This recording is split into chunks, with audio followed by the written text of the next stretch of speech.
Tapi orang Islam sudah bersih semua, nggak pun pakai helm masuk masjid. Kenapa? Mau masuk masjid disuruh cuci tangan, suruh kumur jatuh semua virus. Menghirup air hidung jatuh semua virus. Telinga dibersihkan jatuh virus. Mata dibersihkan jatuh virus. Apa nggak kurang bersih itu? Kurang bersih apa lagi? Ya, kita ini agama Islam itu suruh bersih karena Allah itu suka yang bersih-bersih. Pakai parfum. Makanya ke masjid sunnah pakai parfum. Wangi-wangian, malaikat suka. Agama kita menyuruh begitu. Makanya kalau mau sholat Jumat nanti siap ini rajin sholat Jumat. Iya, setiap hari datang. Dan pesannya kalau kita sudah masuk Islam itu ya belajar Islam.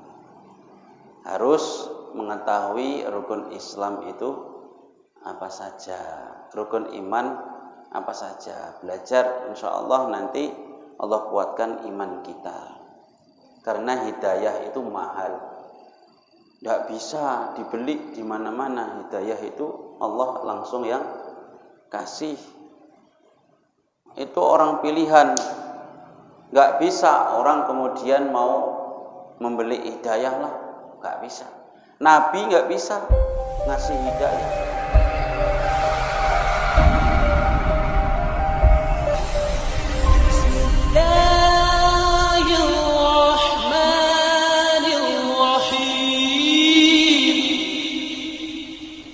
Bismillahirrahmanirrahim. Assalamualaikum warahmatullahi wabarakatuh. Alhamdulillah nahmaduhu wa nasta'inuhu wa nastaghfiruh wa na'udzu billahi min syururi anfusina wa min sayyiati a'malina. May yahdihillahu fala mudilla lahu wa may yudlilhu fala hadiyalah.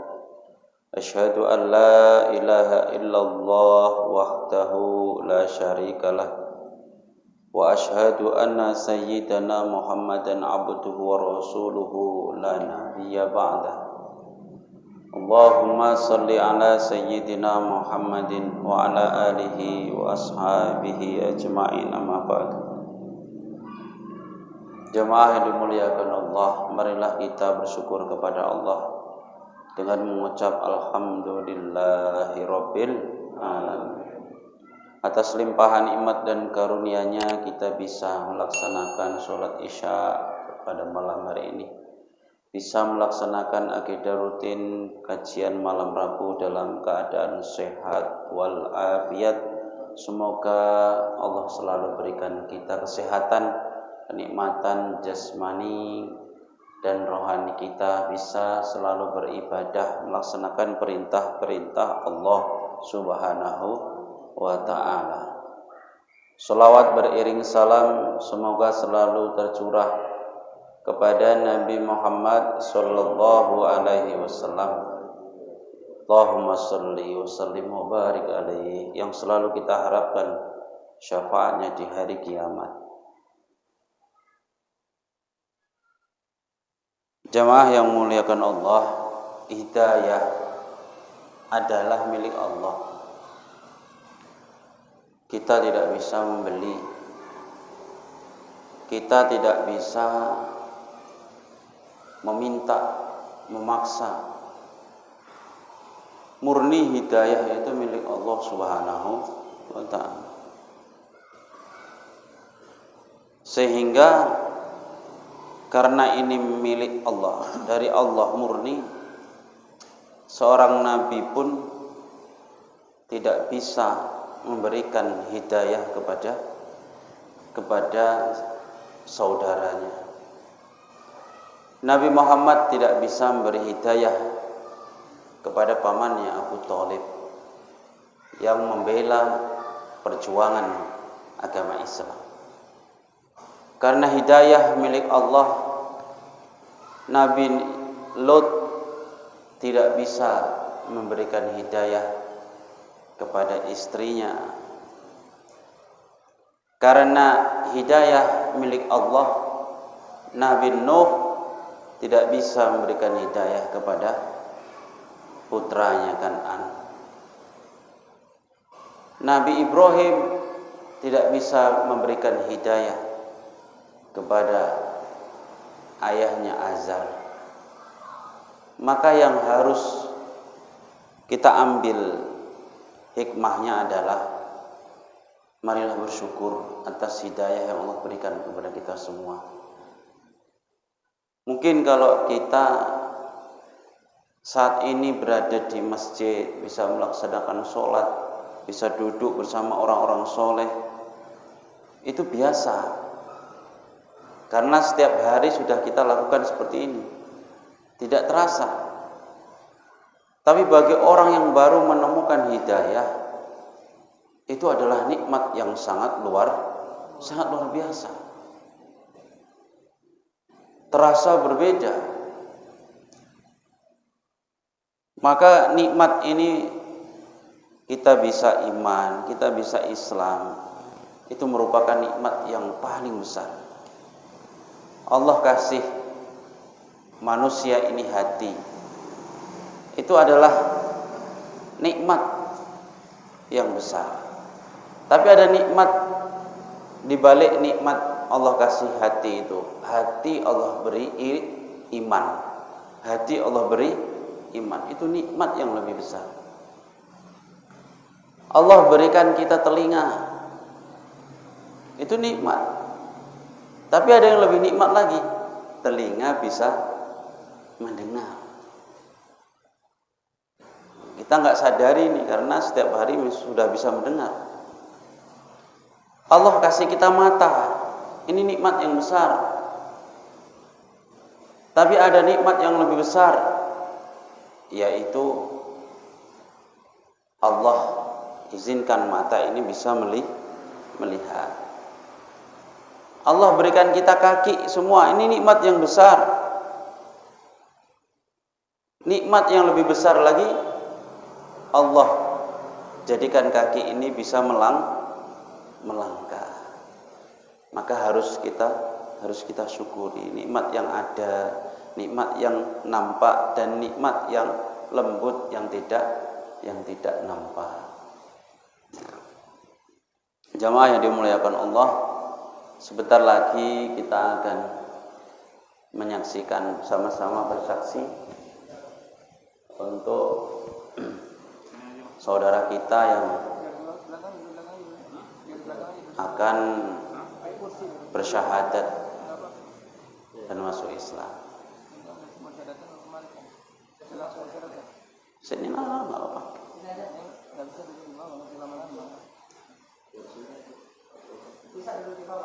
Langsung. Sini.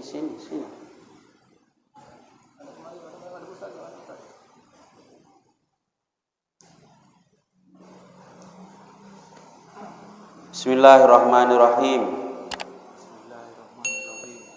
Nama siapa? Frans Sinaga. Masuk Islam, nggak ada paksaan, nggak ada. Sebelumnya agamanya Kristen. Ikuti saya. Mohon disaksikan semua. Ikuti ya Pak, Pak Frans. Asyhadu an la ilaha. Asyhadu an la ilaha illallah wa asyhadu anna Muhammadan Rasulullah. Aku bersaksi tidak ada Tuhan kecuali Allah. Dan aku bersaksi Nabi Muhammad adalah utusan Allah. Alhamdulillah Rabbil alamin. Sah sekarang menjadi orang Islam. Sudah sunat. Alhamdulillah sudah sunat. Kenapa orang Islam harus disunat? Biar bersih. Dulu ada santri. Kalau sudah Islam sudah bisa di sini. Besok mandi. Ya, sunnah mandi. Jadi santri ini jadi pelayan di restoran. Ada orang Cina mampir di restoran itu. Kemudian tanya sama pelayannya, itu pelayannya itu santri semua. Orang yang punya restoran itu kiai. Jadi santrinya yang jadi pelayan semua. Cina ini tanya, katanya pelayan di sini santri semua. Iya. Saya mau tanya, kenapa orang Islam itu sunat? Santri ini bawa pisang. Biasanya restoran itu ada pisang-pisang yang digratiskan, pisang kecil-kecil. Silakan dimakan, pisangnya dikasih. Mau dimakan dikupas dulu. Jangan dikupas. Langsung aja dimakan. Ya kalau nggak dikupas ya nggak enak tuh, mas. Pisang kalau mau dimakan ya dikupas. Nah, berarti kalau nggak dikupas nggak enak kan Bu? Betul. Begitu juga. Kenapa umat Islam itu sunat? Karena kalau nggak disunat nggak enak gitu. Ya. Pak Husain udah sunat atau mau lagi? Udah, coba tengok. Ngeri lah. Jadi hikmah daripada khitan, agama kita itu agama yang bersih. Ya. Allah itu zat yang maha suci, zat yang bersih. Menyukai yang bersih. Sehingga badan kita pun ini harus dibersihkan. Ya. Kita mau masuk tempat ibadah nggak boleh pakai slop karena jorok. Kita mau masuk tempat ibadah harus wudu, cuci tangan, ya, cuci kaki. Itu bersih karena agama kita ini bersih. Seumpama kita pun nggak pakai protokol kesehatan, itu masuk masjid sudah aman. Kenapa? Mau masuk masjid pertama harus wudu. Wudu itu sunah-sunahnya itu semua sudah membersihkan virus-virus. Kita mau wudu cuci tangan, sunnah. Kumur-kumur, sunnah. Menghirup air hidung, virus itu yang dimasuki lewat mana? Lewat mulut, lewat hidung. Makanya masker itu yang ditutup mana? Mulut, hidung. Padahal sebenarnya itu mata juga bisa dilewati virus. Kenapa nggak sekalian pakai kaca? Telinga juga dimasuki virus. Seharusnya kan pakai helm kalau memenuhi protokol kesehatan. Tapi orang Islam sudah bersih semua, nggak pun pakai helm masuk masjid. Kenapa? Mau masuk masjid disuruh cuci tangan, suruh kumur jatuh semua virus. Menghirup air hidung jatuh semua virus. Telinga dibersihkan, jatuh virus. Mata dibersihkan, jatuh virus. Apa enggak kurang bersih itu? Kurang bersih apa lagi? Ya, kita ini agama Islam itu disuruh bersih. Karena Allah itu suka yang bersih-bersih. Pakai parfum. Makanya ke masjid sunnah pakai parfum. Wangi-wangian, malaikat suka. Agama kita menyuruh begitu. Makanya kalau mau sholat Jumat nanti siap ini rajin sholat Jumat. Iya, setiap hari datang. Dan pesannya, kalau kita sudah masuk Islam, itu ya belajar Islam. Harus mengetahui rukun Islam itu apa saja, rukun iman apa saja. Belajar, insya Allah nanti Allah kuatkan iman kita. Karena hidayah itu mahal, tidak bisa dibeli di mana-mana. Hidayah itu Allah langsung yang kasih. Itu orang pilihan. Nggak bisa orang kemudian mau membeli hidayah lah, nggak bisa. Nabi nggak bisa ngasih hidayah. Nabi itu cuma menyampaikan. Makanya sifatnya Nabi itu cuma tabligh. Tabligh itu menyampaikan. Nggak ada memberi hidayah itu. Yang maha memberi hidayah itu siapa? Al-Hadi itu siapa? Allah Subhanahu wa Ta'ala. Jadi Bang Frans Sinaga, pada malam hari ini Allah kasih hidayah masuk Islam, dan semoga Islamnya bisa baik dan Islamnya bisa istiqomah sampai akhir hayat. Amin Allahumma amin Allahumma amin. Semoga kita semua yang menyaksikan juga diberikan Allah istiqomah dalam iman, istiqomah dalam Islam. Amin Allahumma amin. Yang pertama, rukun Islam yang harus kita jelaskan kepada saudara kita ketika masuk Islam itu adalah syahadat. Adalah syahadat. Sudah dilakukan tadi. Sudah dilakukan, dan kita saksikan sama-sama saudara kita Frans Sinaga ini sudah melaksanakan melakukan 2 kalimat syahadat. Itu syarat pertama masuk Islam dan menjadi rukun Islam.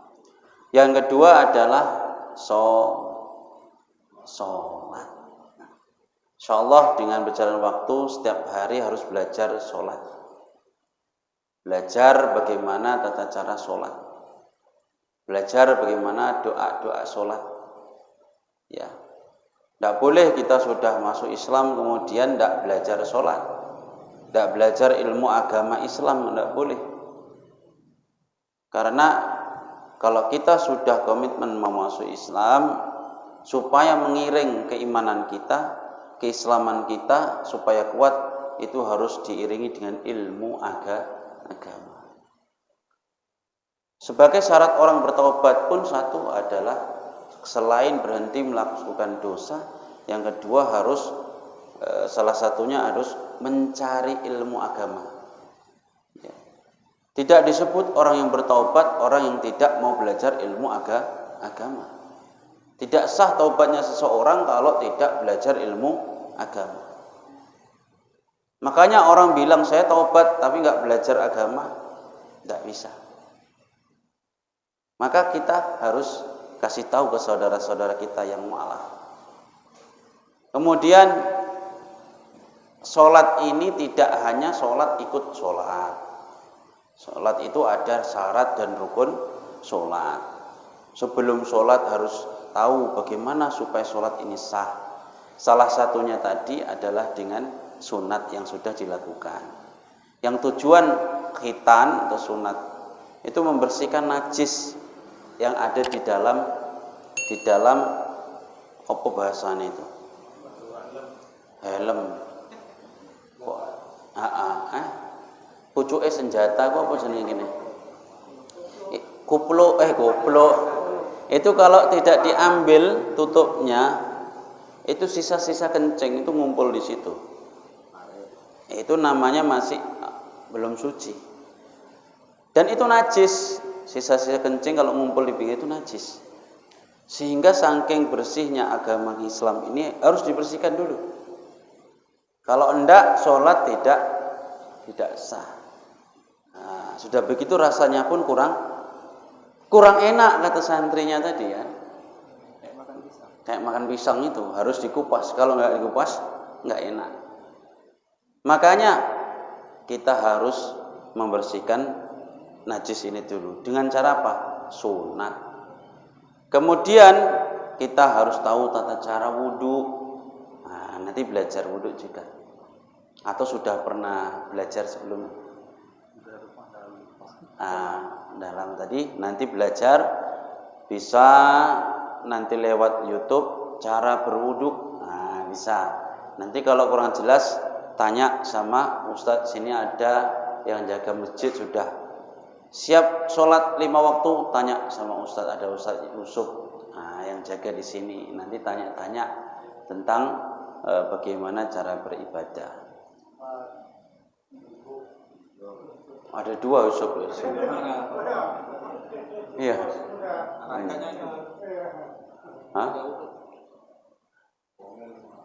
Kemudian kalau mau sholat kita disuruh bersih dari pakaian harus bersih.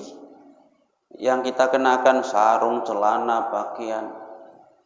Makanya kita harus belajar bagaimana cara nanti membersihkan kencing. Karena Islam ini memang bersih semua. Kencing itu dalam agama kita najis. Tidak boleh terkena badan, tidak boleh terkena pakaian kalau orang sholat. Dan kencing itu harus jongkok. Kalau berdiri nanti nyiprat kena celana.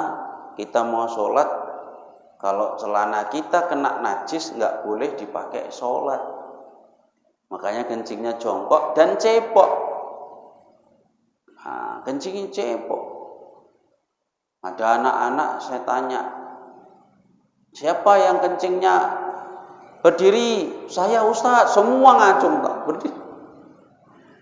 Belum dikasih tahu sama orang tuanya. Maka di madrasah saya sekalian promosi.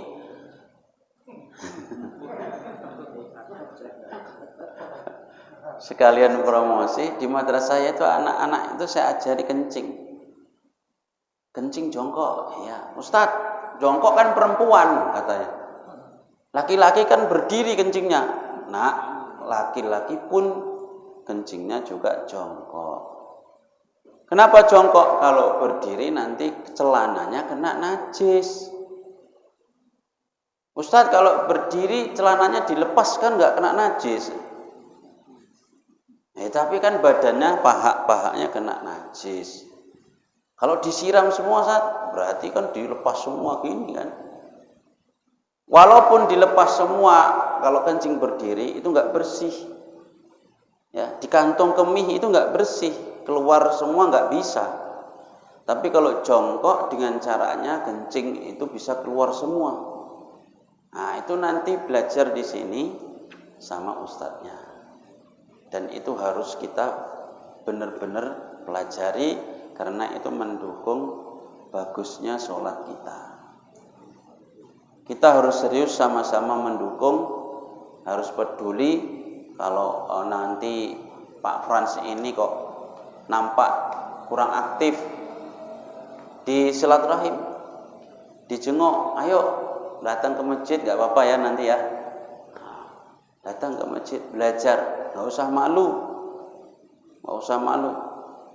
Di tempat saya ada kakek-kakek umurnya udah 60 lebih, ya itu belajar sama ustadz yang jaga masjid situ, belajar Iqra, kakek-kakek udah 60 tahun lebih. Saya mikir, bocah ngapa ya? Selama ini ngapain? Tapi alhamdulillah sudah mau belajar. Jadi nggak ada kata terlambat untuk belajar. Ya, kalau kita pikir belajar sudah tua kok masih belajar, ya kita malah salah. Orang belajar itu dari kandungan minal mahdi jadi buayan, semenjak digendong dari bayi sampai ke liang lahat, berarti sampai mati.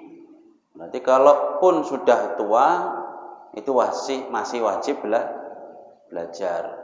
Jadi sholat itu tidak hanya sholat, harus tahu syarat rukunnya sholat, bagaimana membersihkan badan, membersihkan pakaian supaya kita tidak supaya sah sholatnya, harus tahu semua. Kemudian yang ketiga, rukun Islam adalah setelah sholat apa? Setelah sholat apa? Puasa. Puasa apa zakat? Zakat. Zakat itu yang pertama yang setiap tahun kita lakukan adalah zakat fitrah. Nanti jangan pula ini dengar-dengar orang, aku kan dapat zakat dari masjid, berarti aku nggak wajib bayar zakat. Enggak, tetap wajib bayar zakat. Aku kan mu'alaf dapat dari masjid, berarti aku nggak wajib bayar. Jari sopo tetap wajib. Ya. Karena banyak salah paham ini. Ini sekalian saya kasih tahu. Mu'alaf itu memang termasuk yang mendapatkan zakat fitrah, zakat mal. Cuman kalau sudah beberapa bulan, sudah lama, bahkan 2 tahun, 3 tahun, wis gak mu'alaf meneh namanya. Jangan salah. Wis kayak kita biasa, umat Islam biasa. Ya. Artinya sudah kuat imannya, sudah kuat Islamnya. Nah, jadi kalau mu'alaf itu berapa batasannya? Memang tidak ada batasan khusus. Tapi kalau sudah masuk Islam, belajar Islam, nggak butuh waktu lama. 5 bulan udah pandai nanti. Nanti setahun udah pandai. Mungkin setahun masih bisa, 2 tahun masih. Sudah lebih 2 tahun lebih, jangan pula masih dibilang mu'alaf. Itu umat Islam biasa kayak kita. Ya. Jadi nanti saya bekali nasihat, jangan tersinggung kalau nanti sudah 2-3 tahun enggak dikasih lagi zakat dari masjid, karena itu sudah dianggap kayak kita umat Islam yang lain. Kecuali memang orang mu'alaf plus fakir atau miskin yang berhak lainnya, itu tetap dikasih. Tapi kalau Pak Frans ini mampu, ya ada kemampuan harta, sudah 2-3 tahun nggak dikasih, nggak usah tersinggung karena sudah lama. Karena banyak di sana sudah 4 tahun lebih nggak dikei zakat, merajuk. Aku tahun wingi dikei kok, ini gak dikei, wah panitiane, aku pula ketuanya. Ini jangan salah paham. Jadi ini saya bekali nasihat supaya nanti gak salah paham. Zakat yang wajib pertama zakat fitrah. Jadi Pak Fras nanti setiap hari raya Idul Fitri bagi-bagi bayar zakat fitrah. Kemudian zakat mal, kalau orang berkelebihan harta, Pak Frans banyak hartanya, tanya zakatnya apa? Setiap setahun sekali harus dikeluarkan zakat harta, zakat mal. Yang kemudian adalah puasa Ramadan. Puasa Ramadan itu 30 hari di bulan Ramadan. Ini sekarang bulan 10. Bulan 4 nanti puasa Ramadan. Siap puasa Ramadan? Insya Allah kita usahakan ya. Rame-rame datang ke masjid, malamnya sholat tarawih, tadarus, ikut. Insya Allah nanti bisa menenangkan hati. Siangnya kuat puasa. Ustaz, dulu saya nggak pernah puasa kayak gitu. Insya Allah kuat. Insya Allah kuat. Anak-anak kecil kami itu baru usia 10 tahun, 11 tahun, itu sudah kuat puasa.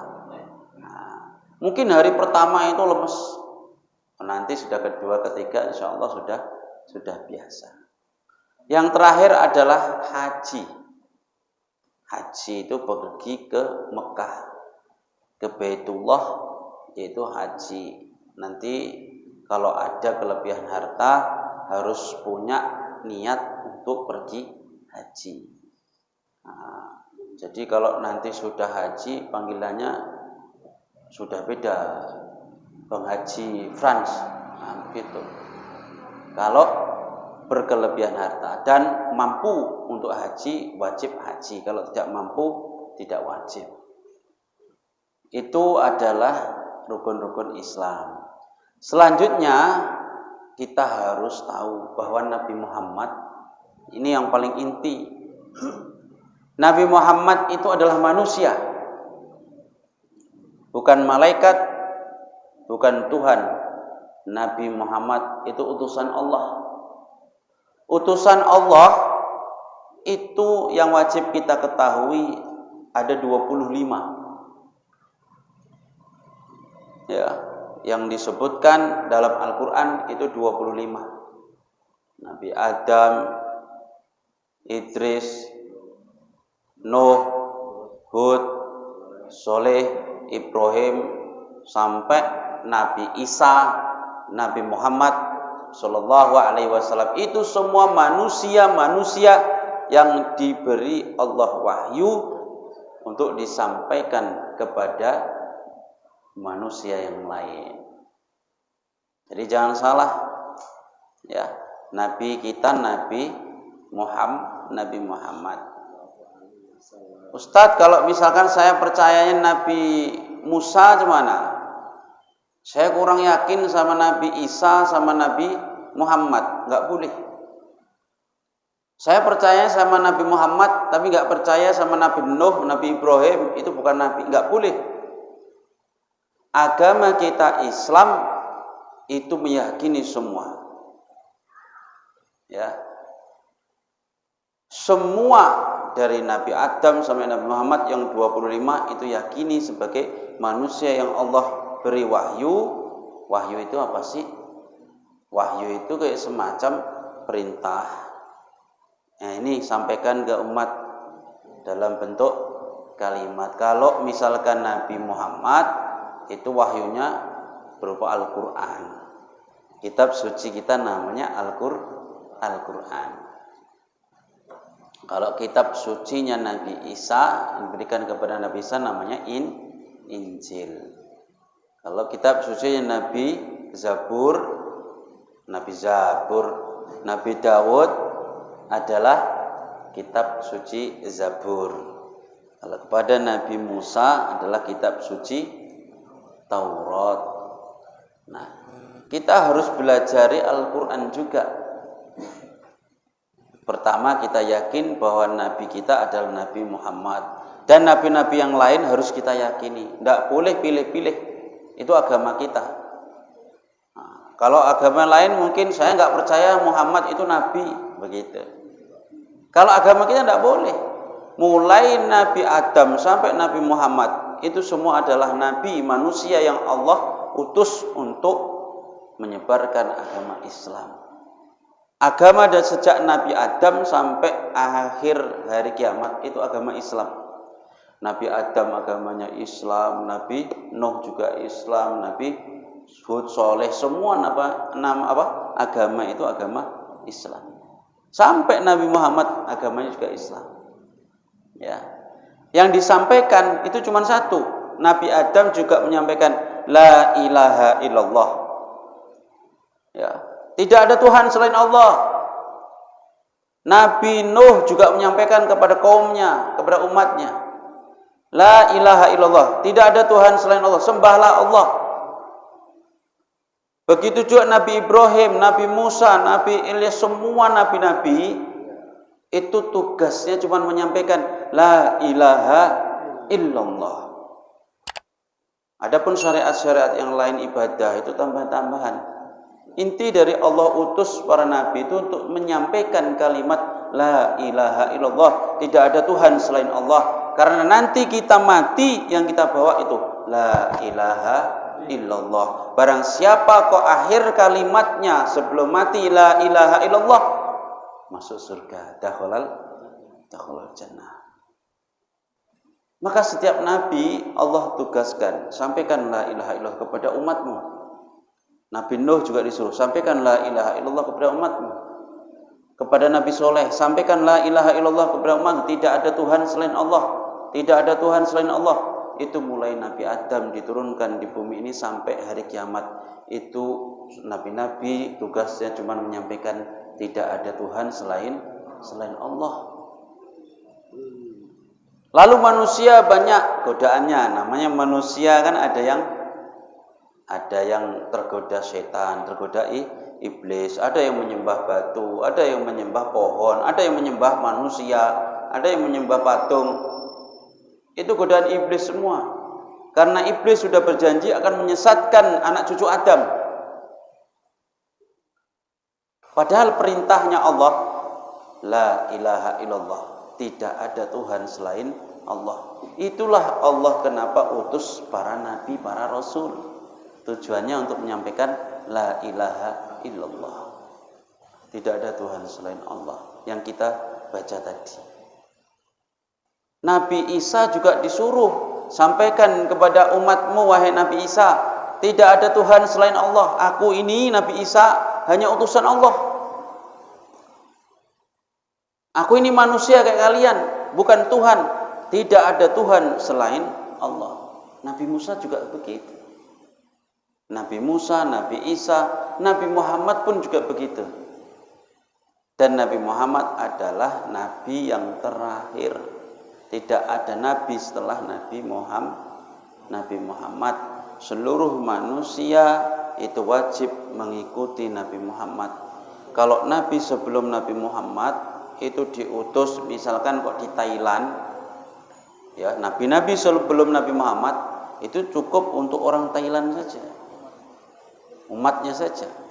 Nabi-nabi kok diutus di Israel, Bani Israel, iya khusus untuk Bani Israel. Ada nabi diutus misalkan kok untuk orang Afrika, di sana ada kaum namanya orang Afrika itu, ya khusus untuk orang di sana. Ya. Karena Nabi Muhammad adalah nabi terakhir, tidak ada nabi setelahnya, maka seluruh umat manusia wajib beriman kepada Nabi Muhammad. Ini harus kita ketahui. Ya. Jadi nabi-nabi terdahulu itu khusus untuk satu kalangan umatnya. Kalau Nabi Muhammad untuk seluruh alam semesta. Bukan cuma manusia, jin juga wajib iman kepada Nabi Muhammad sallallahu alaihi wasallam. Inilah agama kita. Enggak pilih-pilih soal nabi. Semua kita imani. Dan kita harus tahu malaikat. Malaikat yang wajib kita ketahui ada 10. Malaikat Jibril, malaikat Mikail, malaikat Israfil, malaikat Israel. Pernah dengar itu? Malaikat-malaikat. Malaikat Mungkar, malaikat Nakir, malaikat Raqib, malaikat Atid, malaikat Malik, malaikat Ridwan.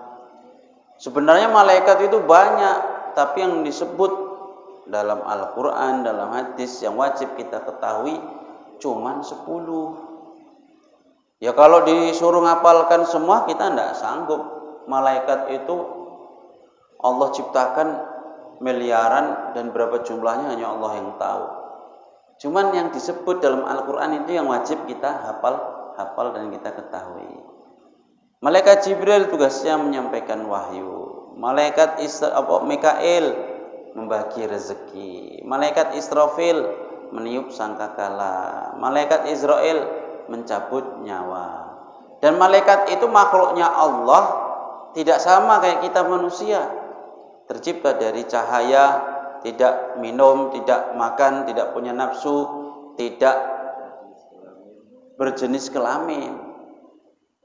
Karena ada agama yang bilang bahwa malaikat itu anak perempuannya Allah.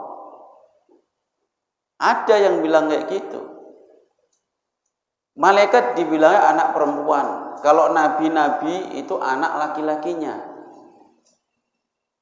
Makanya kita harus tahu, kita kuatkan. Qul huwallahu ahad. Katakan wahai Muhammad, dialah Allah Ahad yang Maha Esa. Allahus Somad, Allah tempat bergantung. Lam yalid, tidak beranak.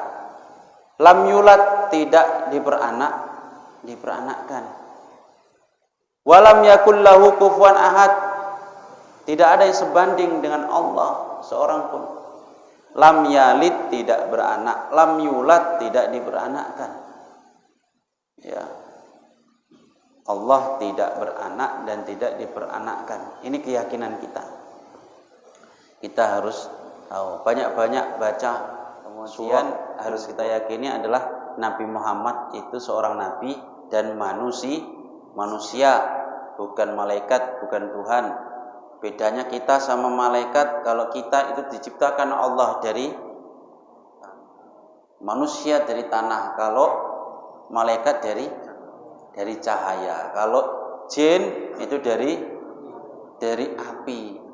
Ini harus tahu kita semua.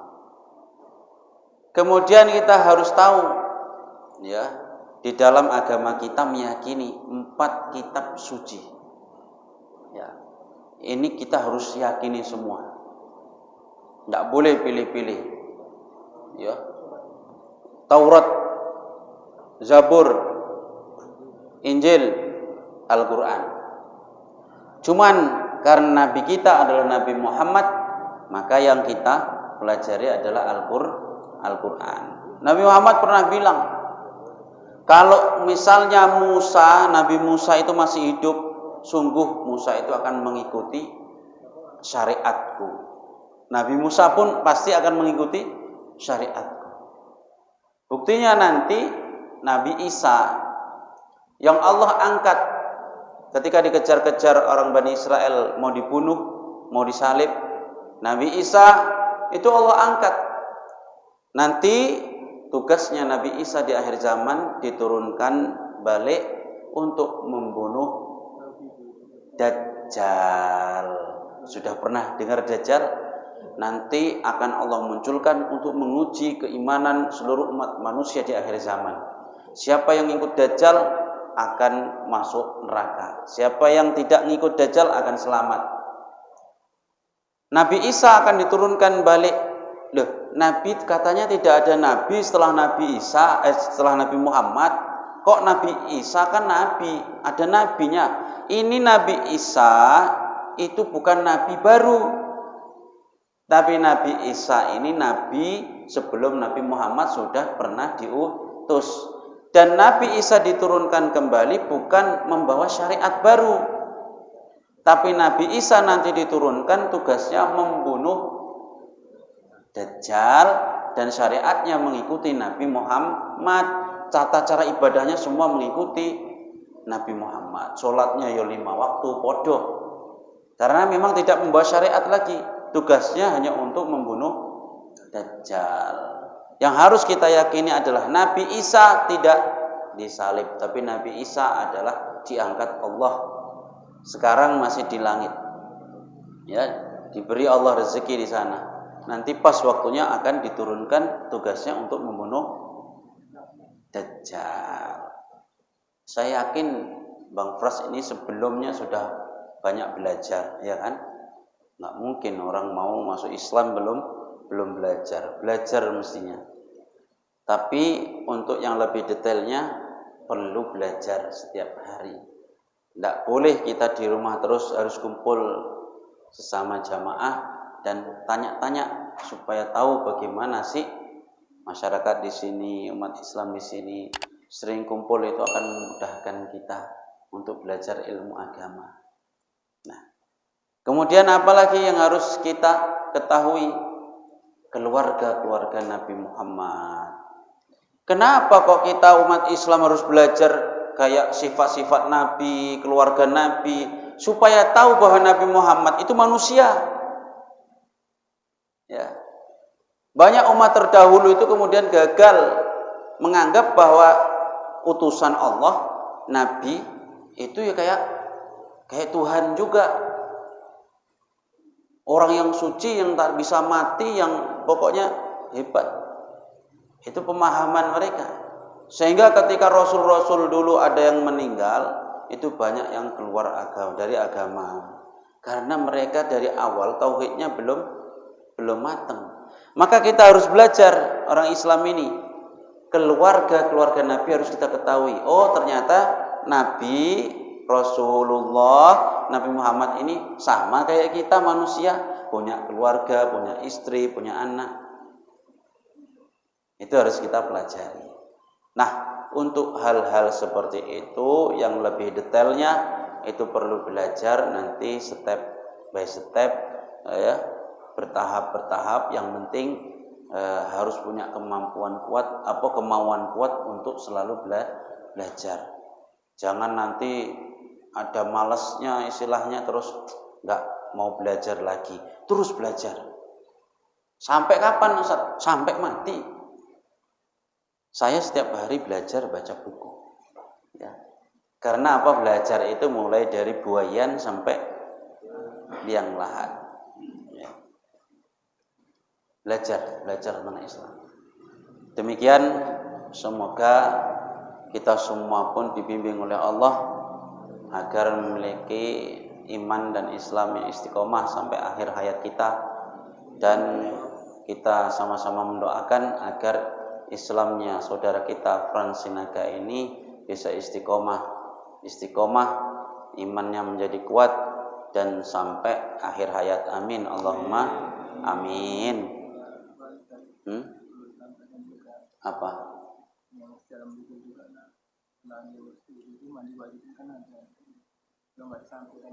Oh iya, betul.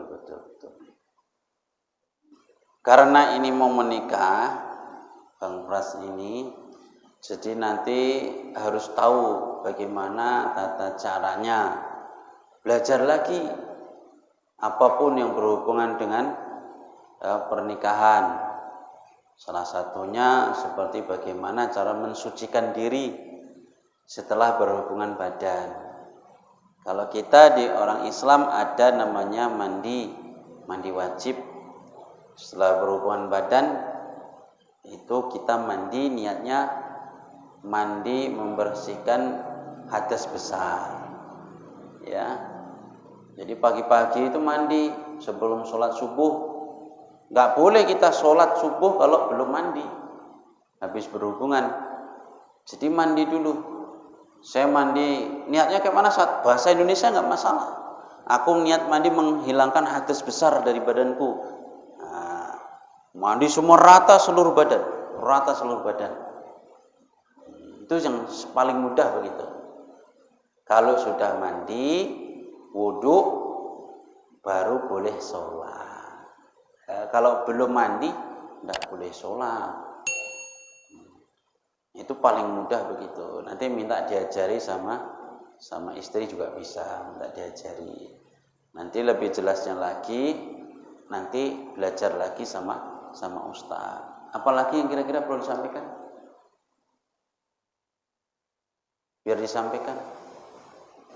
Mungkin ada yang belum saya sampaikan untuk bekal saudara kita. Hah?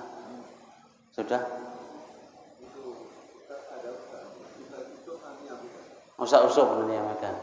Ustaz Usuf yang mana? Yang itu atau yang ini?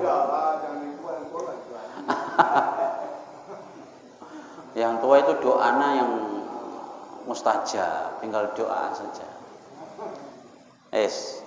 Semoga apa yang disampaikan ini bermanfaat untuk saya sendiri dan untuk jamaah sekalian, khususnya untuk Bang Frans.